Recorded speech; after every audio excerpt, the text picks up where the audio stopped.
Hi hello welcome back to our channel Nagalakshmi vlogs. ఈరోజు vlog వచ్చేసి మా ఇంటి ముందు గోరింటాకు చెట్టు ఉంది. దాన్ని చూడగానే ఎందుకు మాకు పెట్టుకోవాలనిపించింది. గోరింటాకు అంటే ఏ ఆడపిల్లకైనా ఇష్టమే కదా.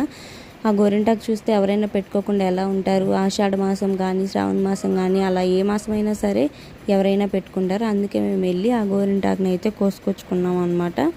సో ఆ గోరింటాకు అలా కోసుకొచ్చుకున్న తర్వాత మేమైతే గోరింటాకు మొత్తాన్ని ఒక చోట పెట్టి ఆ గోరింటాకులో ఉన్న పుల్లలన్నీ తీసేసాము. అలా తీసేసిన తర్వాత ఓన్లీ ఆకు వరకే ఉంచేసాము.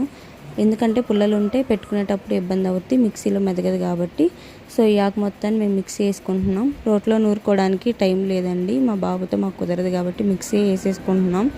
సో మిక్సీ వేసుకున్న తర్వాత కొంచెం కచ్చాపచ్చాగా అయిన తర్వాత చాలామంది వాటర్ యాడ్ చేస్తారు, కొంతమంది పెరుగు యాడ్ చేస్తారు. మేమైతే ఇక్కడ మజ్జిగ అనేది యాడ్ చేస్తున్నాము. ఆ మజ్జిగ యాడ్ చేసి మళ్ళీ మిక్సీ పట్టుకొని మెత్తగా అయిన తర్వాత